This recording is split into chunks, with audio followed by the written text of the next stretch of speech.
Hello and welcome to our channel, Cheating Exposed. Today, we're revealing another story to uncover the truth behind the lies. So, let's get started. I, 38, male, got married to my wife, 33, female, 2 years ago. We had been dating for 3 years, and she was more inclined toward marriage than I was. But just to make her happy, I agreed to it. About a year ago, we started trying to have a baby again. This was entirely at my wife's insistence. During this time, we struggled a lot to conceive, and it took a toll on me mentally. Things became so bad for my mental health that I decided to get myself tested. My wife had started acting mean during this period. While I tried to cope with her behavior, it eventually became too much for me to handle. A few days after the test, the doctors informed me that I was sterile. Hearing that news broke my heart. Although having a baby wasn't my idea initially, I had started envisioning my life as a father. I truly wanted to experience fatherhood, so learning that it would never be possible was devastating. But as hard as that was, the worst was yet to come. I wrestled with the idea of telling my wife the truth about why we weren't able to conceive. I feared her reaction. She was already so harsh toward me that I couldn't imagine how much worse her behavior could become after learning that what she desperately wanted might never happen with me. So, I waited for a few days after learning the test results to work up the courage to tell her. But as it turned out, she ended up surprising me instead. Just 4 days after I learned I was sterile, she sat me down and said she had some really important news to share. I was terrified when she asked to talk because I thought she had somehow discovered my sterility. But no, she wanted to share that she was finally pregnant. I was utterly shocked to my core, but thankfully, she was blissfully unaware of my true feelings and started celebrating almost immediately. I tried to join in on her happiness to avoid raising any suspicions. However, the very next day, I went for another test, just to confirm that I was indeed sterile. Once again, the results confirmed the same thing. I was at a complete loss. If I wasn't the father, then my wife was most certainly cheating on me. The medical procedures required to conceive artificially were extremely expensive, and since I was the only earning member between the two of us, she couldn't have undergone them without consulting me first. It was obvious she had to be cheating. The thought was so disturbing and horrible that I didn't take any immediate action. Meanwhile, my wife went ahead and planned a full-fledged party to announce her pregnancy. She seemed incredibly happy, and I felt equally shattered. Still, I couldn't let my emotion show because I needed to get to the bottom of this situation. I chose not to share anything with my family. This was far too personal and uncomfortable to discuss with anyone. I didn't confront my wife either, partly because too much time had passed, and partly because I wanted to uncover the truth. I needed to know who the father of her child was. If I confronted her too soon, she might leave, and I'd never find out. As fate would have it, I discovered the truth on the day of the party itself. A lot of people attended, including our families, friends, and even a few of my co-workers. Among the guests was one of our neighbors who lived right across the street. Our neighbor, a 27-year-old man, is young, strikingly handsome, and, to be honest, much better looking than me. In fact, he's probably better looking than most people, being a model trying to make a name for himself in the industry. He had moved in with his aunt, who owns the house, to be closer to the city since his own family lived far away. My wife had always had a soft spot for him. When he first moved in, she would cook meals for him and his aunt. He'd even come over to our house for dinner a few times, and we'd chatted about his work. He's well-spoken, well-read, and, like my wife, a literature major. They had a lot in common and instantly hit it off when they met. I never held anything against the guy. He seemed polite and genuine, and I trusted my wife. But on the day of the party, when he walked into the house and my wife's eyes lit up, I knew something had changed. She made a beeline for him the moment he walked in, hugging him longer than she'd hugged any other guest. Nobody else seemed to notice, but I did. I could sense there was something going on between them. Still, I needed confirmation. Excusing myself under the pretense of going to the bathroom, I instead headed to the bedroom and opened my wife's laptop. A few days after she told me she was pregnant, I had managed to check her phone while she was asleep but found nothing suspicious. However, accessing her laptop had been much harder. Whenever I was home, she seemed glued to it, constantly watching or typing something. If I asked what she was working on, she would turn the screen away and claim she was writing her novel, a project she had supposedly been working on for months. I respected her privacy then because I genuinely believed she was writing. But now, everything felt different, and I was almost certain there was no novel. It was just a way to keep me away from the laptop. Fortunately, the laptop wasn't password protected, giving me easy access. After digging around, I discovered she had a second email account in addition to her primary one. I switched to the secondary account and began combing through the emails. What I found was devastating. The emails were filled with confessions of love between my wife and our neighbor. I recognized his email address since he used his real name. In some recent exchanges, she told him she was pregnant. He didn't respond well to the news. His replies were curt, clearly expressing his upset. The correspondence abruptly stopped after that, leading me to believe he had tried to end things. But my wife wasn't ready to let him go. Then, I stumbled upon the worst email of all. In it, she mentioned that she'd spoken to a friend who was a lawyer and was planning to file for divorce right after the baby was born. Her reason for convincing me to have a baby in the first place was so she could secure both alimony and child support after the divorce. Her plan was to use that financial support to leave with our neighbor and start a new life together. Reading that email made my stomach churn. The betrayal was beyond anything I could have imagined. Even now, the nauseating feeling of discovering her plan still lingers every time I think about it.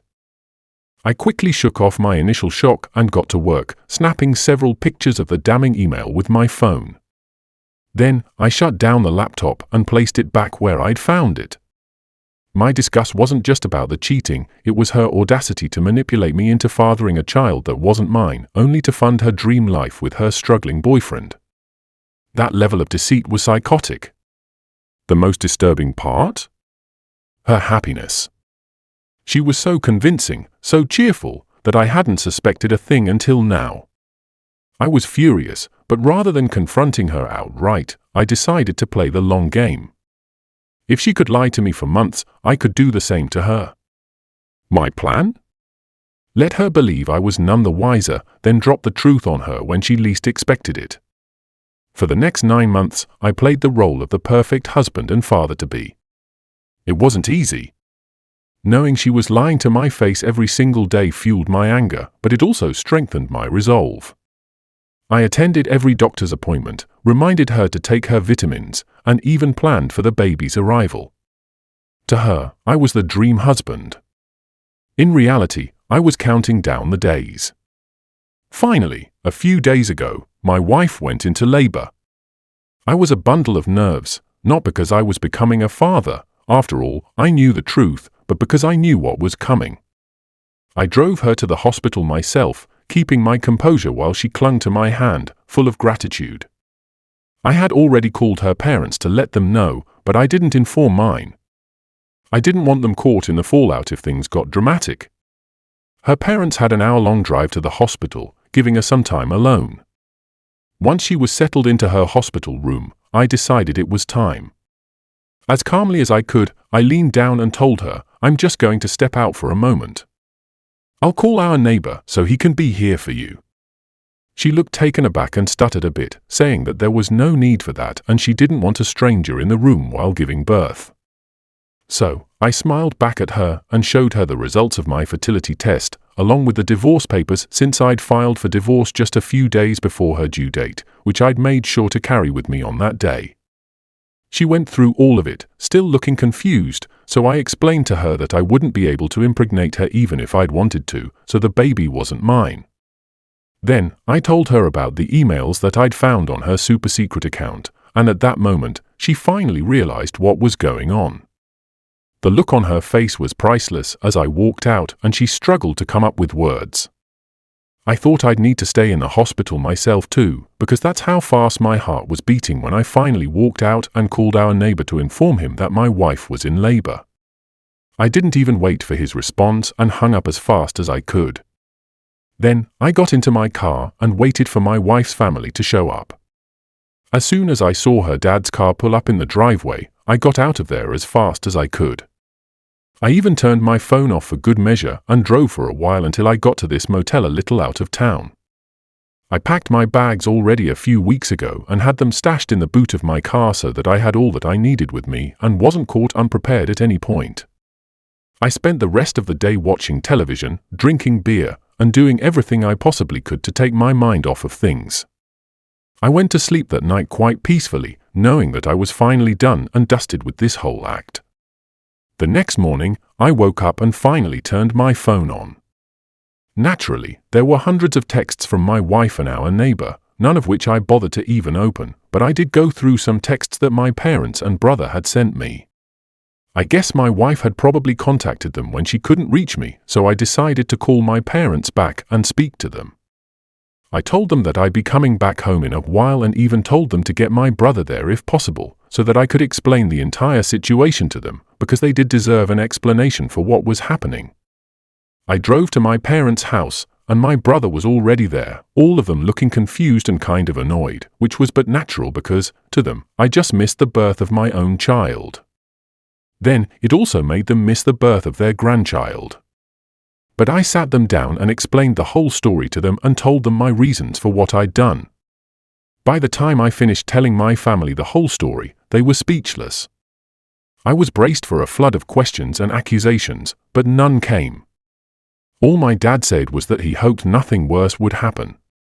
If anyone else had thoughts, they kept them to themselves, so it was surprisingly calm on that front.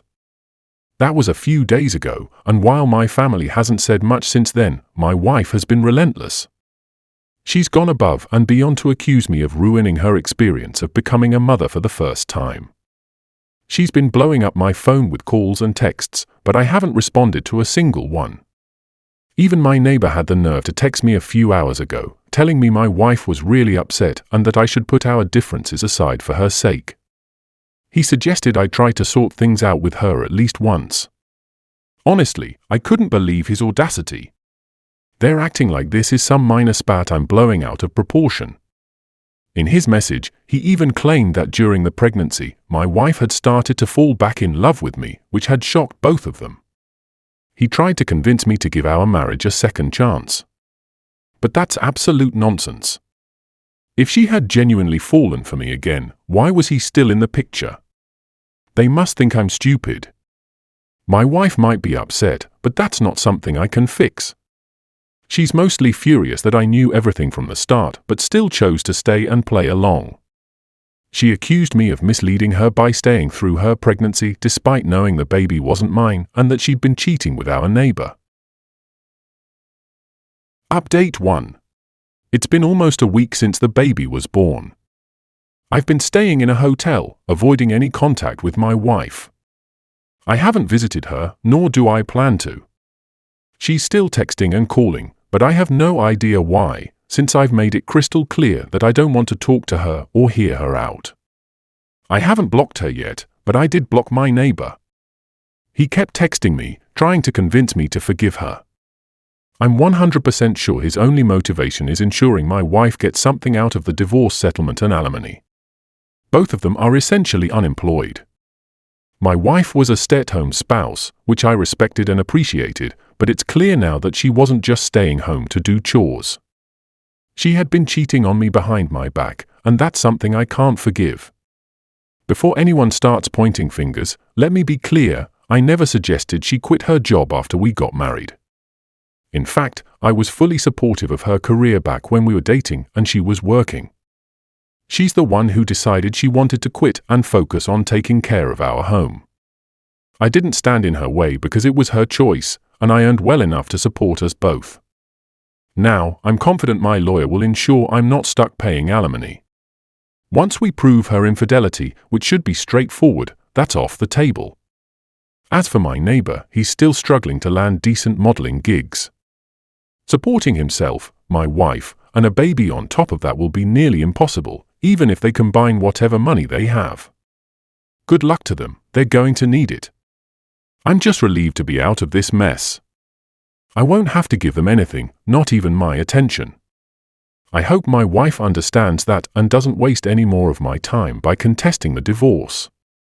Honestly, I doubt she'll take the smart route given her poor decision-making, but I'm prepared for anything.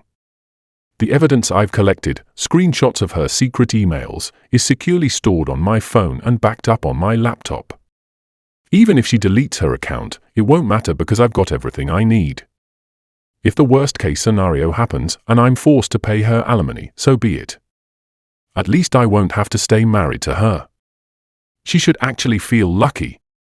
I've given her time to leave our house voluntarily instead of having her forcibly evicted, even though the property is legally mine. I'm hopeful this situation will wrap up soon and I can finally move on. Update 2. I was right, my wife is stubborn. She's decided to negotiate because she's unhappy with the settlement I offered. For context, my offer was essentially to reimburse her for the expenses she incurred during our marriage, which I already thought was generous. I have no idea what miracle she's banking on, but good for her, I guess. At this point, I'm just rolling with it, knowing that the outcome will likely be in my favor. She texted me yesterday saying that she'd vacated the house today.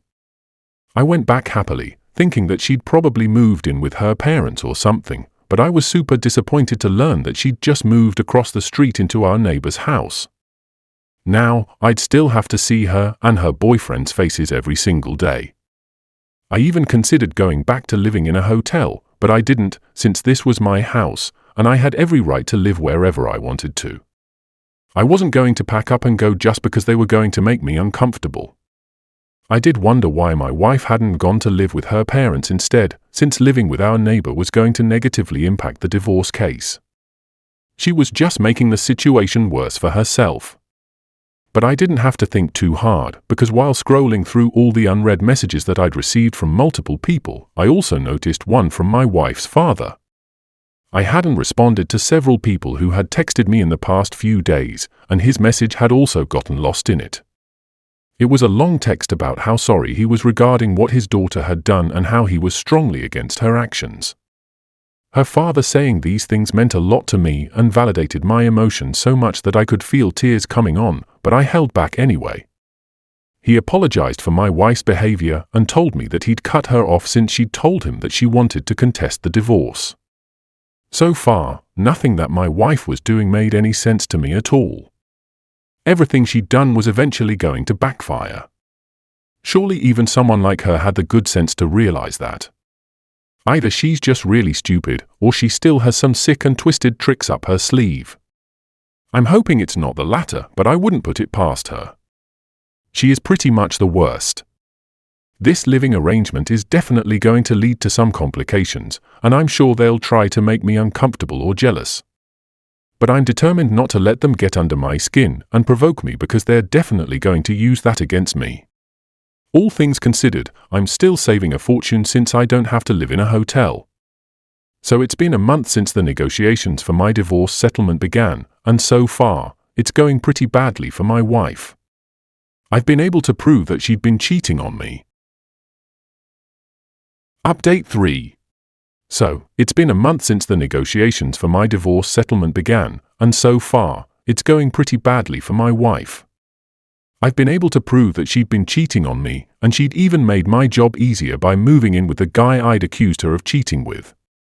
So, there was no question about the validity of my claims. She tried to make up some false accusations, saying that I was an alcoholic, which was why she had the affair. She claimed that when we were trying to conceive, I'd become really cruel and bitter towards her. But that was all disproven quite easily since everyone knew I'd quit drinking last year when we decided to start trying for a baby, and I haven't touched alcohol since. Again, I don't know why she thought that would work, and it was pretty damn stupid on her part. I guess she was just grasping at straws since her initial plan had failed miserably, and now she was too busy being a mother to be a scheming mastermind. She was too busy, and her baby daddy was too stupid. So, there they were. By now, both of us are well aware of the fact that the chances of her walking away with any alimony at all are very slim. I guess she must have told her boyfriend this, since a few days ago, she was quite unceremoniously kicked out of his house with her baby. Yeah, that's right. Well, folks, that's all. Thank you all for listening. Please like, comment, and share the video if you enjoyed it. Also, subscribe to the channel and hit the bell icon so you will be notified when we upload the next video. Take care.